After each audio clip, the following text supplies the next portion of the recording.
মাজারে টাকা পয়সা দান করলে গুনাহ হবে কিনা? কিরে ভাই, সব এক ক্যাটাগরি প্রশ্ন দিয়ে আজকে। মাজারে টাকা পয়সা দান করলে গুনাহ হবে কিনা? ভাই, টাকা পয়সা দানের খাত কি? যাকাতের 8টা খাত আল্লাহ বলছেন, ইন্নামাস সাদাকাতু লিল ফুকারা, যাদের অভাব আছে, সংসার চালাতে পারে না, কষ্ট হয়, তাদেরকে দিবেন। ওয়াল মাসাকিন, মিসকিনদেরকে দিবেন। ওয়াল আমিলিনা আলাইহা, যারা যাকাত কালেকশনে কাজ করে তাদেরকে দিবেন। ওয়াল মুআল্লাফাতি কুলুবুহুম, একটা মানুষ নামাজ পড়ে না বা ভিন্ন ধর্মের আছে, তাকে কিছু পয়সা দিলে, হাদিয়া দিলে সে দিনের দিকে আসবে, তখন সে উদ্দেশ্যে দেন। দানের খাত বলতেছে আল্লাহ তাআলা। হ্যাঁ, অফির রিকাব, কোন মানুষ দাস আছে তাকে টাকা দিয়া মুক্ত করে দেন। ওয়াফি সাবিলিল্লাহ, আল্লাহর রাস্তায় দান করেন, জিহাদে দান করেন বা আল্লাহর রাস্তায় দান করেন। এই যে মুসাফিররে দান করেন, 8টা খাত আল্লাহ তাআলা বলেছেন, এগুলো হলো দানের খাত।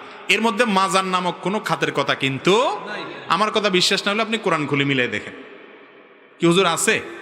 ইন্নামাস সাদাকাতু লিল ফুকারা ওয়াল মাসাকিন ওয়াল আমিলিনা আলাইহা ওয়াল মুআল্লাফাতি কুলুবুহুম, এরপরে ওয়াফির রিকাব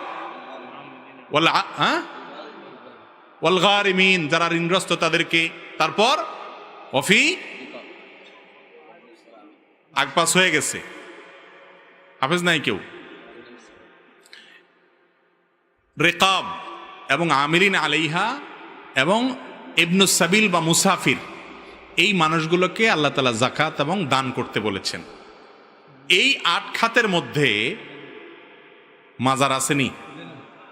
বাংলা কোরআন শরীফ খুলে দেখেন নাই, তাহলে বোঝা গেল মাজার এটা দানের কোনো জায়গা।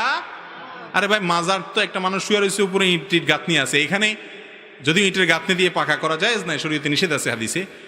এইখানে দান করবেন কারে? এখানে দান করলে তো ওই যেগুলো আশেপাশে গাঞ্জা মাঞ্জা খায় এগুলোর সুবিধা হবে। আরো গাঞ্জাখোরদের টাকা দিলে সওয়াব হবে না গুনাহ হবে? আরে দান করবেন গরিব মানুষকে, অভাবী মানুষকে, মসজিদের উন্নয়নে, মাদ্রাসার উন্নয়নে, ভালো কাজে। ওখানে দান কি জন্য করবেন? ওখানে দান করলে কাল্লা পাবে। হিয়ানা যে মোমবাতি জ্বালা, আরে ভাই, মোমবাতি দিবেন গরিবের ঘরে, যে মোমবাতির অভাবে ছেলেটা পড়তে পারে না, তারে মোমবাতি কিনে দিবেন। মোমবাতি কিনে দিবেন ওই ঘরে, যেই ঘরে বেচারার বিদ্যুৎ নাই, তারে মোমবাতি কিনে দিবেন। এখানে মাজারালা বেচারা ভিতরে আছে, উপরে মোমবাতি দিয়ে কি লাভ? এটা দিলে তো এই মোমবাতি ঘুরে ঘুরে আবার আমাদের হিয়ানো আসবে, এগুলো ব্যবসা করবো। ঠিক না ভাই? ঠিক। আল্লাহ আমাদেরকে বোধ সম্পন্ন মুসলমান হওয়ার তৌফিক দান করুন। জায়েজ নাই এই সমস্ত মাজার টাজারে মানত করা শিরক।